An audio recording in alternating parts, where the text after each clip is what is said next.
নমস্কার। আজকে আমরা হচ্ছে প্রফিট লস করব। প্রফিট লস নিয়ে আমাদের মধ্যে হচ্ছে অনেকেরই ভয় থাকে যে প্রফিট লসের অঙ্কগুলো কেমন হবে, কঠিন হয়, তাই অনেকেই করতে চায় না, কিন্তু এগুলো ধারণা একদমই ঠিক নয়। কারণ হচ্ছে যদি আমরা পার্সেন্টেজ ঠিকঠাক করি তাহলে প্রফিট লস আমাদের খুব সহজেই হয়ে যাবে, বুঝলে? তাহলে চলো আমরা আমাদের প্রফিট লস চ্যাপ্টারটা হচ্ছে আজকে শুরু করি। প্রথমে আপনাদের হচ্ছে সবাইকে আমাদের চ্যানেলে স্বাগতম। আমাদের চ্যানেলের নাম ওয়েব ম্যাথ। যদি আপনাদের ভিডিও ভালো লাগে তো অবশ্যই চ্যানেলটি সাবস্ক্রাইব করবেন, ঠিক আছে? তো আমরা এখানে 10 রকম টাইপের প্রফিট লসের অঙ্ক করব। তো দেখি আমরা আমাদের প্রথম অঙ্ক। আমাদের প্রথম অঙ্ক হচ্ছে ক্রয় মূল্য ও বিক্রয় মূল্যের অনুপাত 10:11 হলে শতকরা লাভের হার কত? ঠিক আছে, আমরা এখানে আস্তে আস্তে প্রথমের দিকে সোজা সোজা অঙ্ক করব, আর তারপর ধীরে ধীরে ধীরে ধীরে আমরা হচ্ছে কঠিনের দিকে যাব। তো এখানে প্রথম অঙ্ক কি বলেছে? প্রথম অঙ্ক বলেছে যে যদি ক্রয় মূল্য এবং বিক্রয় মূল্য অনুপাত 10:11 হয় তাহলে শতকরা লাভের হার কত? এখানে আমাদের জানতে হবে যে শতকরা লাভের হার কী জিনিস। শতকরা লাভের হার হচ্ছে, এই দেখো আমরা এখানে লিখে রেখেছি, এই যে প্রফিট পার্সেন্টেজ মানে profit by cost price, profit by cost price into 100। তার মানে কি লাভ বাই ক্রয় মূল্য ইন্টু 100। এটা হচ্ছে আমাদের শতকরা লাভের ফর্মুলা। আর লসের ফর্মুলা, শতকরা লস ওই একই, শতকরা ক্ষতি হচ্ছে ওই ক্ষতি বাই ক্রয় মূল্য, ক্ষতি বাই ক্রয় মূল্য ইন্টু 100। ঠিক আছে, এই দুটো ফর্মুলা আমাদের জানলেই চলবে, আর কোনো ফর্মুলা জানতে হবে না। এখানে আমাদের প্রফিট মানে বলে দিই, লাভ মানে হচ্ছে বিক্রয় মূল্য থেকে ক্রয় মূল্য বিয়োগ করলে যেটা বাড়াবে সেটা হচ্ছে আমাদের লাভ। আর লস হচ্ছে ক্রয় মূল্য থেকে বিক্রয় মূল্য বাদ দিলে যেটা বাড়াবে সেটা হচ্ছে আমাদের লস। ঠিক আছে, এসপি মানে বিক্রয় মূল্য, সিপি মানে ক্রয় মূল্য, কস্ট প্রাইস আর হচ্ছে সেলিং প্রাইস। ঠিক আছে, তো এখানে বলছে ক্রয় মূল্য ও বিক্রয় মূল্য অনুপাত 10:11 হলে লাভের হার কত? ঠিক আছে, তাহলে আমাদের এখানে এটা এই এক্সপেক্স ধরার কোনো কিছু দরকার নেই। আমরা ভাববো প্রথমটা হচ্ছে ক্রয় মূল্য, তাহলে 10 টাকা আমাদের ক্রয় মূল্য, আর বিক্রয় মূল্য হচ্ছে 11 টাকা। তাহলে আমাদের যদি শতকরা লাভ বের করতে হয়, তাহলে শতকরা লাভের এই যে প্রফিট পার্সেন্টেজ, তার মানে কি উপরে প্রফিট লিখতে হবে মানে লাভ লিখতে হবে, উপরে আমাদের কি লিখতে হবে? লাভ লিখতে হবে। লাভ কত? তাহলে 10 টাকা থেকে এগারো টাকা থেকে 10 টাকা বিয়োগ করলে কত হবে? 1 টাকা। তার মানে আমাদের 1 টাকা লাভ। লাভ বাই ক্রয় মূল্য, ক্রয় মূল্য কত আমাদের এখানে? 10। তাহলে 1/10 ইন্টু 100। তার মানে কি আমাদের প্রফিট পার্সেন্টেজ হচ্ছে কত হলো? শতকরা লাভ কত হলো? 1/10 ইন্টু 100। এবার এই শূন্য কাটলে আমাদের হচ্ছে অ্যান্সার কত বেরোলো? অ্যান্সার বেরোলো হচ্ছে 10%। 10% হচ্ছে আমাদের অ্যান্সার। 10% কি আমাদের অ্যান্সার। তার মানে হচ্ছে শতকরা লাভ কত হবে আমাদের? মাত্র 10%। ঠিক আছে, তাহলে চলো এবার আমরা দ্বিতীয় অঙ্ক করি।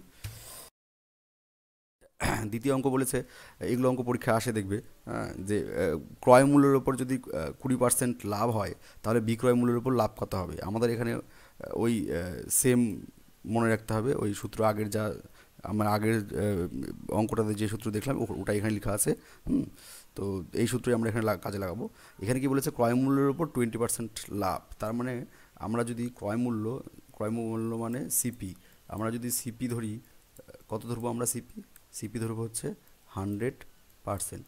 সিপি যদি আমরা 100% ধরি তাহলে আমাদের এসপি কত বের হবে? এসপি বের হবে হচ্ছে, দেখো ক্রয় মূল্য যদি 100 টাকা হয় তাহলে বিক্রয় মূল্য 20% লাভ করতে গেলে কত কত করতে হবে? 120 টাকা নিশ্চয়ই।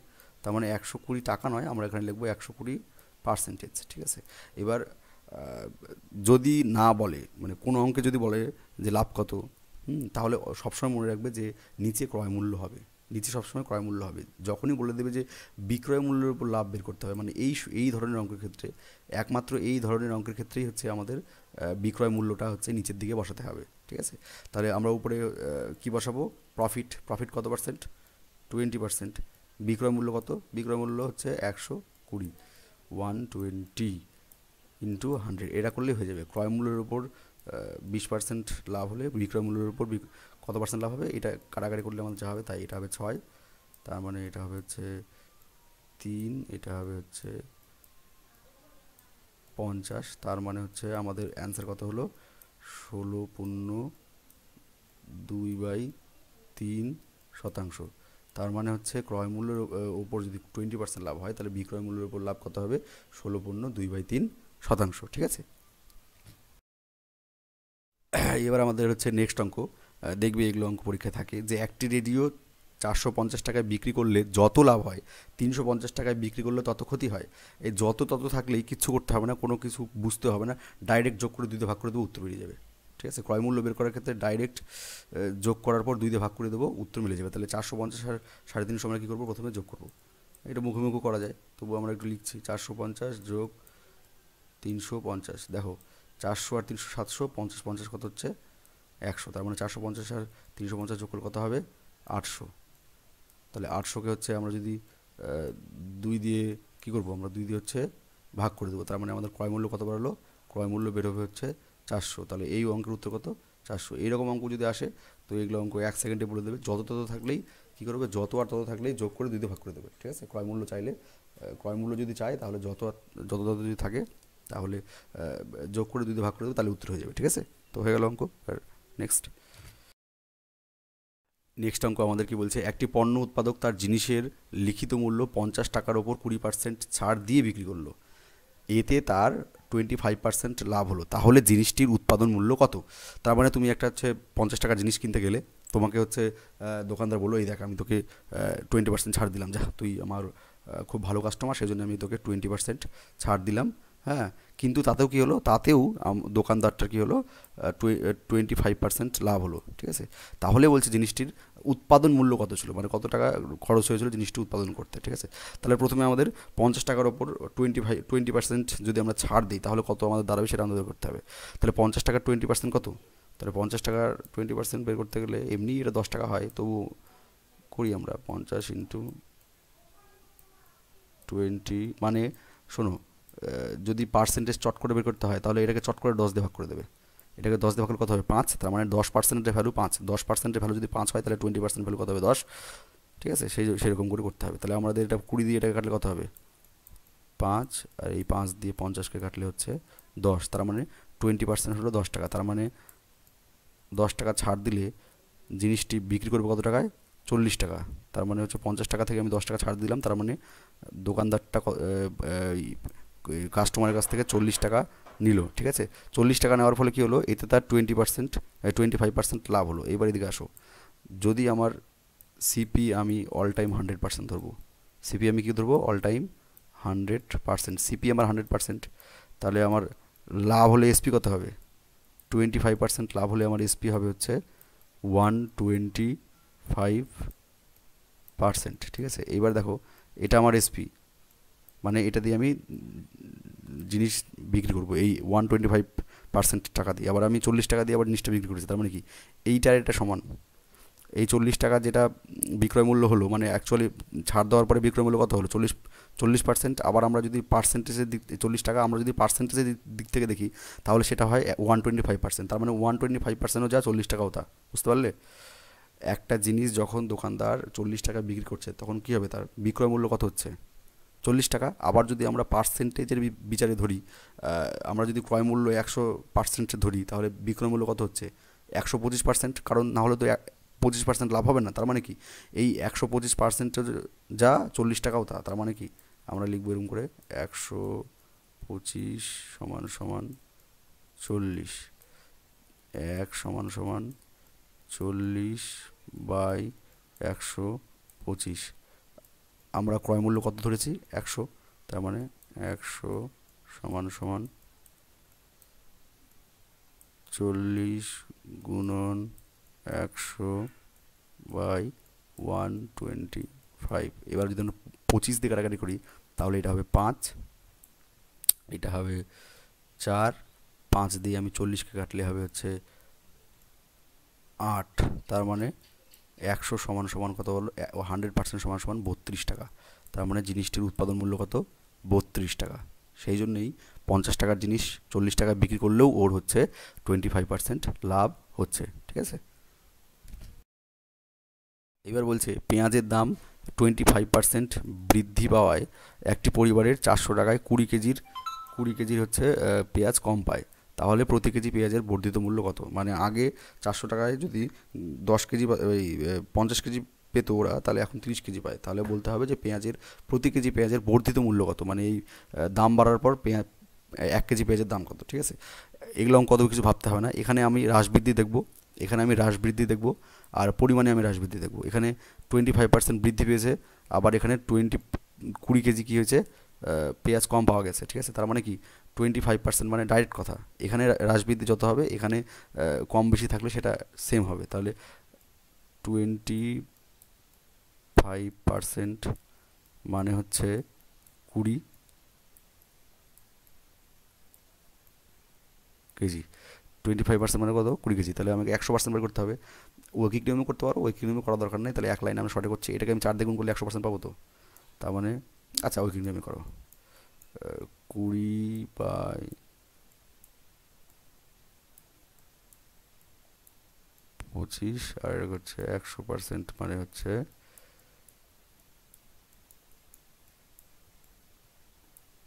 20/25, ওপরে চলে যাবে হচ্ছে 100, 25 দিয়ে 100কে কাটলে হচ্ছে 4, 4×20 80। তার মানে হচ্ছে 80 কেজি ও মোট কি পায়, পেঁয়াজ পায়। 80 কেজি ও মোট পেঁয়াজ পায়। তাহলে 400 টাকায় কত কেজি পেঁয়াজ পায়, 80 কেজি পেঁয়াজ পায়, ঠিক আছে। তাহলে 1 কেজি পেঁয়াজের দাম কত, 400কে 80 দিয়ে ভাগ করে যত হবে তত। তার মানে কি আমার 25% মানে যদি 20 কেজি হয়, তাহলে 100% মানে 80 কেজি। তার মানে আমি টোটাল 80 কেজি পেঁয়াজ পেয়েছি, ঠিক আছে। কত টাকায় পেয়েছি, 400 টাকায় পেয়েছি। তার মানে কি আমার যদি 80 কেজি পেঁয়াজ 400 টাকায় পাওয়া যায়, তাহলে 1 কেজি পেঁয়াজের দাম কত হবে, 400/80। 400/80 মানে কত, 400 দিয়ে এটা কেটে দিলে হবে হচ্ছে 5। তার মানে প্রতি কেজি পেঁয়াজের দাম কত, 5 টাকা। মানে 1 কেজি পেঁয়াজের দাম কত, 5 টাকা। যদিও এত সস্তা কোনোদিন পেঁয়াজ হয় না, ঠিক আছে, তবুও অঙ্কে এখানে কী দেখাচ্ছে, প্রতি কেজি পেঁয়াজের দাম কত, মাত্র 5 টাকা। নেক্সট অঙ্ক কী বলছে, 15টি জিনিসের ক্রয় মূল্য 10টি জিনিসের বিক্রয় মূল্যের সমান, তাহলে শতকরা লাভ কত। এইরকম যেগুলো অঙ্ক থাকবে যে ক্রয় মূল্য এই এতগুলো বিক্রয় মূল্যের সমান, ঠিক আছে, আমরা কিচ্ছু করবো না, আমরা একটা দাগ দেবো। আমরা কী করবো, একটা এরকম দাগ দেবো, দাগ দিয়ে হচ্ছে উপরে এই এদের ডিফারেন্সটা বার করবো, 15 - 10, নিচে লিখবো হচ্ছে বিক্রয় মূল্য। এই যে 10টা বিক্রয় মূল্য, তার মানে নিচে কত হবে, 10। মনে রাখতে হবে এই অঙ্কের ক্ষেত্রে কিন্তু বিক্রয় মূল্য নিচে লিখতে হবে। এই অঙ্কের ক্ষেত্রে কী লিখতে হবে, বিক্রয় মূল্য নিচে লিখতে হবে, ক্রয় মূল্য নিচে লিখলে হবে না, ঠিক আছে। এই যখনই বলবে 20টি জিনিসের ক্রয় মূল্য 30টি জিনিসের বিক্রয় মূল্য সমান, তখন এরকম বিক্রয় মূল্যটা নিচে লিখতে হবে, এটাই নিয়ম, ঠিক আছে। তাহলে উপরে হলো 5, নিচে হলো 10 ইন্টু 100, এই এই শূন্য এই শূন্য কাটা, তার মানে কত, 50% লাভ হবে। কত পার্সেন্ট লাভ হবে, 50% লাভ। শতকরা লাভ কত হলো, 50%, ঠিক আছে। অঙ্ক হয়ে গেল। বলছে একজন অসৎ ব্যবসায়ী ক্রেতাকে ক্রয় মূল্যে জিনিস বিক্রি করে, কিন্তু 1 কেজি জিনিসের জায়গাতে 850 গ্রাম জিনিস দেয়, তাহলে তার শতকরা লাভ কত, ঠিক আছে। একজন ব্যবসায়ী আছে, সে কী করে, যে ভাই তুই ক্রয় মূল্যে আমি এত টাকায় দিয়ে 5 টাকা দিয়ে কিনেছি, তোকে আমি জিনিসটা 5 টাকা দিয়েই বিক্রি করবো, হ্যাঁ, এরকম করে। এর কাস্টমার কিনে নেয়, কিন্তু কী করে, ও 1 কেজি জিনিসের জায়গায় 850 গ্রাম দেয়। 1 কেজি মানে কত গ্রাম, 1 কেজি মানে 1000 গ্রাম, 1 কেজি মানে কত গ্রাম, 1000 গ্রাম। আর 850 গ্রাম দেয়, তার মানে কি 150 গ্রাম করে ও প্রত্যেকটা কেজিতে ও হেরফের করে। তার মানে কি এইরকম, তাহলে তার কি লাভ হয়, অবশ্যই। একটা জিনিস যদি আমি কম দিই, আমি যদি বাটকারাতে ওজনে কম দিই, তাহলে কি আমার লাভ হবে, তাহলে লাভটা কত সেটা বের করতে হবে। এই সবের ক্ষেত্রে হচ্ছে একটা সূত্র আছে, এই লাভ বের করার ক্ষেত্রে সূত্রটা হচ্ছে, ওপরে আমরা লিখবো এরার, ER ও error by false weight, F weight into 100। তাহলে এরার কত, এরার হচ্ছে, দেখো 1 কেজি মানে 1000 গ্রাম, 1000 গ্রাম দেওয়ার কথা, দিচ্ছে 850 গ্রাম, তার মানে কি এরার হচ্ছে 150 এরার, ঠিক আছে। নিচে ফলস ওয়েট কত, 850 গ্রাম, 850 গ্রাম, এটা হচ্ছে ফলস ওয়েট ইন্টু 100, ইন্টু 100, ঠিক আছে। এই শূন্য কাটা, 3×5 = 15, 5×17 = 85, তার মানে 300/17, 300/17 করলে হয় 17×11/17, এটা হচ্ছে অ্যান্সার। তার মানে ওই অসৎ ব্যবসায়ীর কত লাভ হবে, 17×11/17% লাভ হবে, ঠিক আছে। এখানে ক্যালকুলেশনটা মেন ব্যাপার না, এখানে আমাদের হচ্ছে অঙ্কটা করা মেন ব্যাপার, ঠিক আছে। তুমি তো মানে ক্যালকুলেশন যাই হোক তুমি তো করে নিতে পারবে, কিন্তু অঙ্কের প্রসেসটা জানা হচ্ছে মেন ব্যাপার। তাহলে আমাদের সূত্র কি? সূত্র হচ্ছে error by false weight into 100। Error মানে কত? যতটা আমার হেরফের হয়, হ্যাঁ, আমার 150 গ্রাম হেরফের হয়, হ্যাঁ, আর ফলস ওয়েট মানে আমি কি দেখাই, 850 গ্রাম দেখাই, ইন্টু 100, ঠিক আছে। এটাই আমাদের সূত্র। লাস্ট অঙ্ক হচ্ছে সুমন একটি বই বিক্রি করে তার 30% ক্ষতি হয়। যদি সে আরও 140 টাকা দামে বেশি বিক্রি করতো তাহলে তার 40% লাভ হতো। তাহলে ওই বইটির বিক্রয় মূল্য কত? এই অঙ্কগুলোর ক্ষেত্রে আমরা একটা সূত্র ব্যবহার করব। সূত্রটা হচ্ছে R by B plus minus A into 100। এটা করলে হয়ে যাবে। এরকম যত অঙ্ক থাকুক এই একটা সূত্র ইউজ করলেই হয়ে যাবে, ঠিক আছে। আর মানে কি? ওই যে কত দামে বেশি বিক্রি করতো, তাহলে কত ওখানে আছে? 140 টাকা দামে বেশি বিক্রি করতো, তাহলে উপরে লিখবো 140। বি মানে পরের পার্সেন্টেজ, আর এ মানে আগের পার্সেন্টেজ। তাহলে এখানে কত আছে পরের পার্সেন্টেজ? 40। আর এ মানে হচ্ছে আগের পার্সেন্টেজ 30। এইবার কথা হচ্ছে যে আমরা যোগ দিব না বিয়োগ দেবো? মাঝখানে দুটো চিহ্ন হতে পারে, যোগও হতে পারে আবার বিয়োগও হতে পারে। তাহলে আমরা যোগ দিব না বিয়োগ দেবো? যদি আগেরটা ক্ষতি পরেরটা লাভ হয় তাহলে আমরা অবশ্যই যোগ দেব। যদি উল্টোপাল্টা হয়, একটা ক্ষতি একটা লাভ হয়, তাহলে আমরা যোগ দেব। আর যদি দুটোই ক্ষতি বা দুটোই লাভ হয় তাহলে আমরা বিয়োগ দেবো। এখানে দেখো একটা ক্ষতি একটা লাভ, তার মানে কি? যোগ দিতে হবে। যদি এখানেও লাভ থাকতো এখানেও লাভ থাকতো তাহলে আমরা কি, এখানেও যদি লাভ থাকতো আর এখানেও যদি আমাদের লাভ থাকতো তাহলে আমরা বিয়োগ দিতাম, ঠিক আছে। তাহলে আমাদের হচ্ছে দুটোই এখানে যেহেতু একই নেই, একটা দুটো আলাদা আছে, সেজন্য যোগ চিহ্ন দিলাম ইন্টু 100। এটা করলেই আমাদের, এটা বিক্রয় মূল্য হয়েছে না, এটা বিক্রয় মূল্য হবে না, এটা ক্রয় মূল্য হবে, এটা বিটা হবে না। এই বইটির হচ্ছে ক্রয় মূল্য কত, এটা অঙ্ক হবে বইটির ক্রয় মূল্য কত। তাহলে ক্রয় মূল্য সূত্র হচ্ছে এটা R by B plus minus A into 100, ঠিক আছে। তাহলে করো এটা, ওপরে হবে 140, নিচে হবে হচ্ছে 70 ইন্টু 100। এই শূন্য কাটলাম, 7 দিয়ে এটাকে কাটলে হচ্ছে 2, তাহলে হচ্ছে 200, ঠিক আছে। তাহলে কত হলো? বইটির ক্রয় মূল্য কত হলো? 200 টাকা, ঠিক আছে। বইটির ক্রয় মূল্য কত হলো? 200 টাকা। এটাই হচ্ছে অঙ্ক। আমাদের 10 ধরনের অঙ্ক আমরা করলাম। অঙ্ক আরও আছে আমি জানি, ঠিক আছে। যদি তোমাদের কোনো অঙ্ক অসুবিধা হচ্ছে বা যদি অসুবিধা হয় তাহলে তোমরা কমেন্টে অঙ্কগুলো বলতে পারো আমাকে, আমি করে দেওয়ার চেষ্টা করব বা নেক্সট ভিডিওতে করে দেওয়ার চেষ্টা করব, ঠিক আছে। ধন্যবাদ। একজন কি আছে, এক ফল বিক্রেতা 5 টাকায় 9টি আম কিনে 8 টাকায় 12টি হিসেবে বিক্রি করেন। এতে তার শতকরা কত লাভ বা ক্ষতি হয়? এটা আমাদের হচ্ছে অঙ্ক।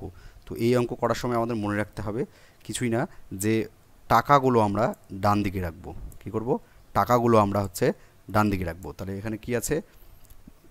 5 টাকায় 9টা আম, তাহলে টাগুলো এদিকে রাখবো আর টাকাগুলো হচ্ছে এদিকে রাখবো। তাহলে 9 আমের দাম কত? 5 টাকা, এদিকে রাখলাম, ঠিক আছে। তারপরে কি বলছে? 8 টাকায় 12টা আম, ঠিক আছে। তার মানে কি? এখানে হবে 12 আর এখানে হবে হচ্ছে 8, ঠিক আছে। তো এই অঙ্কটা করার জন্য আমরা হচ্ছে এখানে একটা এরকম দাগ দেব, ঠিক আছে। দাগ দিয়ে কি করব? আমরা এটাকে একটা হচ্ছে এই আয়তক্ষেত্র হিসেবে ভাববো। এটাকে আমরা হচ্ছে আয়তক্ষেত্র হিসেবে ভাববো। আমরা এই কর্ণ আর এই কর্ণকে হচ্ছে গুণ করব, গুণ করে তাদের বিয়োগফলটা হচ্ছে ওপরে লিখব, ঠিক আছে। তাহলে দেখো 8 নং 72 আর 5 12 60, তাহলে আমরা ওপরে কী লিখব? 8 নং 72 72 মাইনাস 5 12 60, ঠিক আছে। এইবার হচ্ছে আমাদের কথা যে আমরা নিচে কি লিখব? নিচে আমরা লিখব গৌণ কর্ণ যেটা হবে সেইটা, গৌণ কর্ণের গুণফল। দেখো একটা আয়তক্ষেত্র হলে এটা তার মুখ্য কর্ণ হয় আর এটা তার হচ্ছে গৌণ কর্ণ হয়। তাহলে আমাদের গৌণ কর্ণ কত? এই 5 আর 12 গুণফল যেটা হবে সেটা। তার মানে 5 আর 12 গুণফল কত? 60 ইন্টু কী হবে? আমাদের একটা 100 দিতে হবে, যেহেতু শতকরা চেয়েছে সেই জন্য আমাদের একটা ইন্টু 100 দিতে হবে, ঠিক আছে। 100টা বোঝা যাচ্ছে না, ওটা 100, ঠিক আছে। তাহলে এবার দেখো আমাদের 72 থেকে 60 বিয়োগ করলে কত হয়? 72 থেকে 60 বিয়োগ করলে হয় হচ্ছে 12 বাই 60 গুণন হচ্ছে কত? 100, 100, এটা হচ্ছে 60, এটা 0, হ্যাঁ। তাহলে হচ্ছে 12কে 60, আমি যদি 12কে হচ্ছে 60কে 12 দিয়ে গুণ কাটি তাহলে কত হবে 5। তাহলে 12 দিয়ে যদি 60কে কাটি তাহলে কত হবে 5, ওপরে থাকবে 1, আর এই 5 দিয়ে যদি আমি 100কে কাটাকাটি করি তাহলে হবে হচ্ছে আমাদের 20। তার মানে কি শতকরা তার লাভ কত হয় 20%। শতকরা তার লাভ কত হয় 20%। এখানে ক্ষতি হবে না। ক্ষতি কখন হবে? ক্ষতি হতো যদি আমাদের এই মুখ্য কর্ণ আর গৌণ কর্ণের এই যে বিয়োগফলটা আছে, এই বিয়োগফলটা যদি আমাদের নেগেটিভ হতো বা মাইনাস হতো তাহলে আমাদের ক্ষতি হতো। তাহলে এই অঙ্কের উত্তর হবে 20%। ঠিক আছে, নেক্সট অঙ্ক আমরা দেখব এবার। নেক্সট অঙ্ক কী আছে? একজন রেডিও বিক্রেতা 679 টাকায় একটি রেডিও বিক্রি করায় তার তার হচ্ছে 3% ক্ষতি হয়েছে। কত টাকায় বিক্রি করলে তার 10% লাভ হবে? ঠিক আছে, তাহলে আমরা প্রথমে কি করব? আমরা ধরব সিপি মানে ক্রয় মূল্য। ক্রয় মূল্য ধরবো হচ্ছে আমরা 100 টাকা। ক্রয় মূল্য কত ধরবো? 100 টাকা বা 100%। 100 টাকা ধরবো না, 100% ধরবো। এবার দেখো, যদি 3%, এই যে 3% ক্ষতি, তাহলে 3% ক্ষতিতে আমাদের বিক্রয় মূল্য কত? এসপি মানে বিক্রয় মূল্য। বিক্রয় মূল্য হবে আমাদের হচ্ছে 97%। কত হবে? 97%। 3% বাদ দিলে কত হবে? 97%। তার মানে এই টাকায় যদি আমি বিক্রি করি তাহলে আমার 3% ক্ষতি হবে। দেখো এখানে কত টাকায় বিক্রি করেছে? 679 টাকায়। তার মানে এই 97%ও যা, এই 679ও তাই। তার মানে কি 97% সমান সমান হচ্ছে আমাদের 600, 6, 7, 9, 679। ঠিক আছে, এবার আমাদের কত পার্সেন্টের ভ্যালু বের করতে হবে? দেখো 100%-এর ভ্যালু যদি আমি বের করি তাহলে আমাদের ক্রয় মূল্য বেরোবে। আমাদের কী বেরোবে? ক্রয় মূল্য। সিপি আমি 100% ধরেছি, তার মানে আমাদের কী মূল্য বাড়বে? ক্রয় মূল্য বাড়বে। কিন্তু আমাদের 100% বের করলে তো হবে না, আমাদের কি করতে হবে? কত টাকায় বিক্রি করলে তার 10% লাভ হবে। তাহলে ক্রয় মূল্য যদি 100% হয় তাহলে 10% লাভ হলে বিক্রয় মূল্য কত হবে? নিশ্চয়ই 110% হবে। তাহলে আমাদের কি করতে হবে? 110%-এর ভ্যালু বের করতে হবে। কত বের করতে হবে? 110%-এর ভ্যালু বের করতে হবে। ঠিক আছে, তার মানে কি আমরা কি করবো? এবার ঐকিক নিয়ম করব। 1% সমান সমান কত হবে? 679/97 ইন্টু, আমরা এখানে কিন্তু 100 করবো না, আমরা একেবারে 110%-এর ভ্যালু বের করবো। তাহলে এখানে লিখবো 110। এই 97 দিয়ে যদি আমি 679-কে কাটি তাহলে হয় হচ্ছে 7, 7 11 77। তার মানে জিনিসটা আমার হচ্ছে 770 টাকায় হচ্ছে আমাদের বিক্রি করতে হবে। দেখো যদি আমরা এখানে 100 করতাম, তাহলে কত বেরোতো আমাদের ক্রয় মূল্য? 700 টাকা। তাহলে 700 টাকার 10% কত? 70 টাকা। তার মানে কি আলটিমেটলি জিনিসটা আমাকে 770 টাকাই বিক্রি করতে হবে। ঠিক আছে, তোমাদের যদি এই ভিডিওটা ভালো লাগে তাহলে তোমরা অবশ্যই সাবস্ক্রাইব করবে, লাইক করবে। ঠিক আছে, তাহলে আমি আরও পরে আরও ভিডিও বানাতে পারবো। ঠিক আছে, ধন্যবাদ।